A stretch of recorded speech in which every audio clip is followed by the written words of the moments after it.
Hello, bonjour, on va parler de Meghan Markle et des accusations qui ont été lancées récemment contre la duchesse. Ça en fait c'est en continuation de la vidéo que j'ai faite auparavant, donc j'ai voulu faire ça séparément pour donner une version des accusateurs, c'est-à-dire de Buckingham, de Kensington, de Cambridge et de la reine, afin de vous montrer de façon logique pourquoi ça ne tenait pas, puis je vais vous donner la version de Meghan, enfin pas vraiment la version de Meghan, mais les communiqués qu'elle a sortis suite à ces attaques-là. Donc il y en a eu deux. Le premier communiqué est arrivé quelques heures après la diffusion dans le Times et dans les tabloïds de cette histoire de bullying, comme il dit, cette histoire de harcèlement que Meghan aurait exercé sur les membres de son équipe de communication. J'avais dit dans ma précédente vidéo que c'était en fait une machination, que tout était monté pour nuire à la duchesse et qu'il ne fallait pas le croire, et que c'est assez intéressant que Buckingham, qui dit être si inquiet que ça du prince Philippe, trouve le temps de répondre avec des accusations aussi basses, d'autant plus que ces accusations sont vieilles comme le monde et n'ont jamais été prouvées. Et Meghan Markle a bien compris ce qui se passait. On essayait de salir son nom de telle sorte que quand son émission du dimanche avec Oprah sera diffusée, elle ne paraîtra plus crédible, ou alors on l'accusera de se plaindre alors que c'est elle-même, le bourreau de son staff. Donc voilà la réponse de Meghan. Ça a été fait en deux temps. Il y a la première réponse qui a été faite juste après la publication. Il y a un autre communiqué qui a été envoyé il y a quelques heures seulement par l'équipe de Meghan Markle. Voilà le premier communiqué. Il dit « La duchesse est attristée par cette dernière attaque contre sa personne, en particulier en tant que personne qui a elle-même été victime d'intimidation et qui est profondément engagée à soutenir ceux qui ont subi des souffrances et des traumatismes. Elle est déterminée à continuer son travail de promotion de la compassion dans le monde et continuera de s'efforcer de montrer l'exemple pour faire ce qui est bien. » Donc, ça c'est le communiqué qui avait été donné en premier lieu. Aussitôt que l'article est sorti, quelques heures plus tard, l'équipe de communication de Meghan a donné ce communiqué-là. Voici un deuxième communiqué qui a été envoyé ensuite par l'équipe de Meghan et qui est plus explicatif,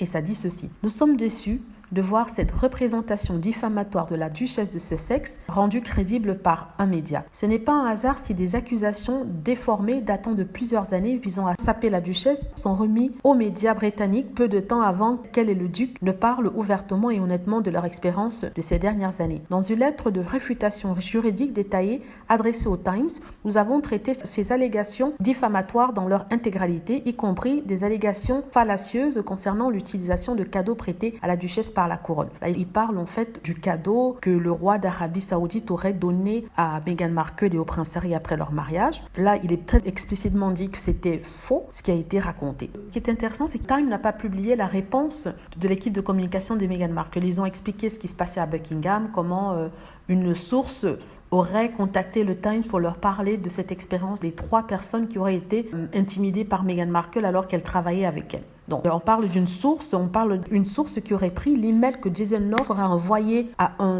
membre senior de l'équipe de Cambridge qui aurait été donné au Times. Donc, c'est incroyable. Qui pourrait avoir accès à des emails internes et prendre cet email-là pour le donner ensuite au Times? Et pourquoi?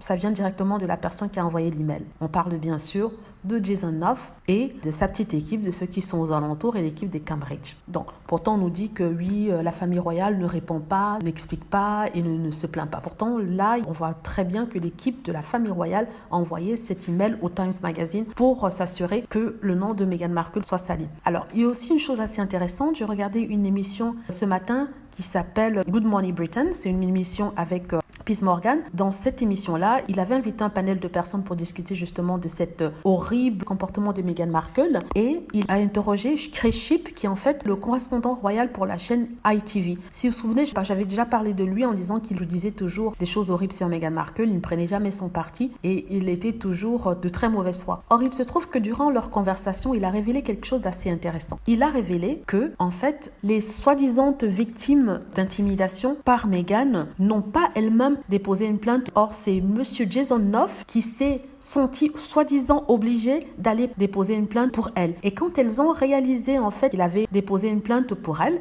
elle a demandé à ce qu'il retire la plainte car elle ne voulait rien avoir à faire avec ça et qu'elle n'avait jamais demandé à ce qu'une plainte formelle soit envoyée. Donc vous voyez déjà, il y a quelque chose qui ne va pas quelque part. On nous parle de victimes qui ne voulaient pas déposer une plainte formelle auprès du service des ressources humaines, mais un chargé de communication travaillant directement avec Meghan Markle, le prince Harry, qui avait auparavant travaillé avec les Cambridge, qui a décidé d'envoyer un email à son supérieur pour dire qu'il aurait entendu des choses sur Meghan Markle et le prince Harry, plutôt Meghan, selon lesquels Meghan intimiderait son équipe et Meghan serait horrible avec ses employés. Donc, c'est du n'importe quoi. C'est incroyable ce qui en ressort. Mais sur Twitter, tout le monde est en train de tomber sur la famille royale en disant qu'en fait, c'est une tactique très basse de la famille royale de sortir une chose aussi vieille de 2 ans. Et que si la famille royale savait qu'il y avait des problèmes à ce niveau-là et que Meghan Markle intimidait vraiment ses employés et qu'ils n'ont rien fait, ça reflète très mal par rapport à la famille royale dans le sens où ils n'ont pas su protéger un de leurs employés. Donc